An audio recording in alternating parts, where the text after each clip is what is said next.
আপা আপা আপা এই আপা বর্তমানে কোথায় আছে? আশা করি উত্তরটা সবাই জানেন। আপা বর্তমানে ভারতের রাজধানী দিল্লিতেই আছেন। 5 আগস্ট ছাত্র জনতার গণ অভ্যুত্থানের মুখে আপার পালিয়ে যাওয়া ছাড়া আর কোনো উপায় ছিল না। নানা সূত্রে জানা যায় ক্ষমতা হারানোর পর আপাকে ভারত ছাড়া অন্য কোনো দেশ আশ্রয় দিতে চায়নি।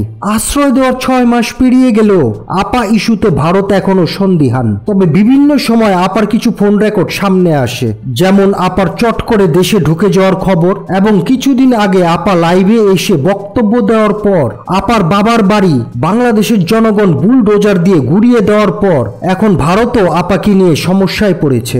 যদিও অনেকে মনে করে আপা লাইভে এসে উস্কানি দেওয়ার পেছনে কলকাঠি নেড়েছে ভারত, তবে এখন ভারত বুঝে গেছে আপার বিন্দু পরিমাণ জনপ্রিয়তা বাংলাদেশে নেই। সেখানকার জনগণও এখন আপাকে তাড়িয়ে দিতে চাচ্ছে। কিন্তু হঠাৎ করে এমন কি হলো, কেন ভারত এখন আর আপাকে আশ্রয় দিতে চায় না, তাও জানবো আজকের ভিডিওতে। তো চলুন ভিডিওটা শুরু করি। একদিন আপার সবই ছিল, তার ডাক নামে আপা বলতেই হুলস্থুল কাণ্ড ঘটে যেত। আপার হাসি, আপার কথা, আপার আশা, আপার যাওয়া সবই ছিল hot cake, talk of the country. কেউ যেতে না আপার আশীর্বাদ নিতে, কেউ চাইতেন আপার সুনজর। একবার আপার নেক নজর পড়লে তার আর কোনো দিন আলাদ্দিনের চেরাকের দরকার পড়তো না। ফুলে ফেপে তিনি কলা গাছ না বট গাছ হয়ে যেত। আপার পিওনি চলতেন হেলিকপ্টারে, ব্যাংকে তার জমা আছে কোটি কোটি টাকা। আপা যাই বলতেন তাই হতো। আপা দিন বললে দিন, রাত বললে রাত। বাংলাদেশে কার এত সাধ্য যে আপার অবাধ্য হবে? তিনি তো ছিলেন আমাদের আপা, যার বিকল্প কেউ নেই। তিনি তো আমাদের চোখের মণি, জননেত্রী হযরত শেখ হাসিনা। আপা কখনো মাংসের পরিবর্তে কাঁঠাল, কখনো মিষ্টি কুমড়া দিয়ে বেগুনি বানানোর রেসিপিও দিতেন। তিনিই তো সর্বসেরা।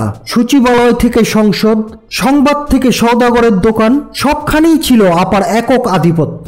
সচিব থেকে পিয়ন, রাজ্যের সব চলত অঘোষিত মহারানী হযরত শেখ হাসিনা। মানে আমাদের আপার কথায় মহারানীর কথাই ছিল আইন, তার আদেশ ছিল অনিবার্য শিরোধার্য। তিনি যখন যাকে ইচ্ছে তাকে নিয়েই ব্যঙ্গ করতেন, যাকে ইচ্ছে কারাগারে পুরতেন, যাকে ইচ্ছে পদ্মা সেতু থেকে টুপ করে ফেলে দিতেন। কাউকে আবার দুটো চুবানি দিয়ে উপরে তুলতেন যাতে মরে না যায়। দমন পীড়ন সব ছিল আপার রাজ্যে স্বাভাবিক, কিন্তু সবকিছুরই শেষ আছে। এই মহারানীকেও পালাতে হয়েছে। ত্রাস কায়েম করতে গিয়ে হয়েছে ত্রাহি দশা। এখন ভারতেও হাসিনা বিরোধী জনমত তুঙ্গে। শেখ হাসিনাকে ভারতে আশ্রয় দেওয়া নিয়ে ভারতীয়দের মনোভাব জানার চেষ্টা করেছে দেশটির সংবাদ মাধ্যম ইন্ডিয়ান টুডে।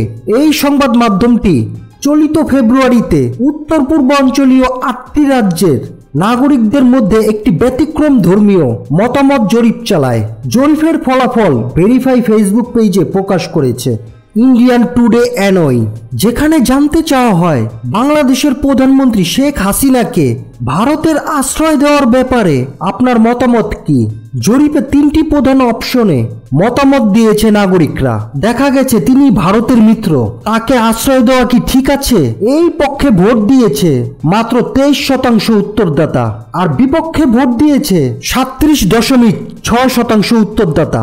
এছাড়া বর্তমান পরিস্থিতিতে বাংলাদেশের সঙ্গে ভারতের সম্পর্ক উন্নয়নের স্বার্থে তাকে ফেরত পাঠানো উচিত, এই মতের পক্ষে ভোট দিয়েছেন 55%, বিপক্ষে ভোট দিয়েছেন 21.1%।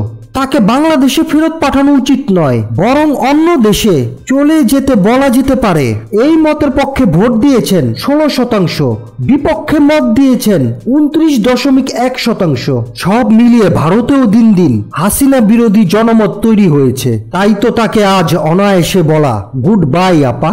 প্রকৃতি আসলে বেশি দিন জমিয়ে রাখে না পাপ, অতিবার বাড়লে তাকে ঝরে পড়ে যেতেই হয়। অন্তর্বর্তীকালীন সরকারের প্রধান উপদেষ্টার প্রেস সচিব শফিকুল আলমও বলেছেন বাংলাদেশের রাজনীতিতে শেখ হাসিনার ফিরে আসার সামান্য সম্ভাবনাও এখন শেষ।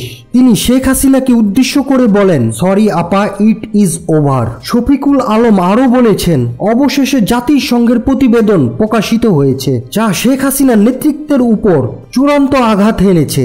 আওয়ামী লীগ যদি আবারও রাজনীতিতে ফিরে আসতে চায়, তাহলে আওয়ামী লীগের যেসব নেতারা জুলাই আগস্টের কোনো অপরাধের সাথে জড়িত ছিল না তাদেরকে দলের হাল ধরতে হবে, এবং তাদের একমাত্র উপায় হলো শেখ হাসিনা এবং তার পরিবারকে প্রত্যাখ্যান করা এবং জাতির কাছে নিঃশর্তে ক্ষমা চাওয়া। জাতিসংঘের প্রতিবেদনে অন্য কোনো ব্যাখ্যার সুযোগ দেয়নি। বিশ্ব মঞ্চেও আপার চ্যাপ্টার অনেকটাই ক্লোজড। মার্কিন প্রেসিডেন্ট ডোনাল্ড ট্রাম্প ও ভারতের প্রধানমন্ত্রী নরেন্দ্র মোদীর বৈঠকেও সেটা পরিষ্কার হয়ে গেছে। বিশ্ব শক্তিগুলোর কাছে আপা এখন ডেড হর্স। ঘোড়ার পিঠে সাওয়ার হওয়া মোদিজি এখন আর মৃত ঘোড়াকে কাঁধে নিয়ে বইতে চাচ্ছে না। তাই আপার অধ্যায় ধীরে ধীরে ওভার অ্যান্ড আউটের দিকে ধাবিত হচ্ছে।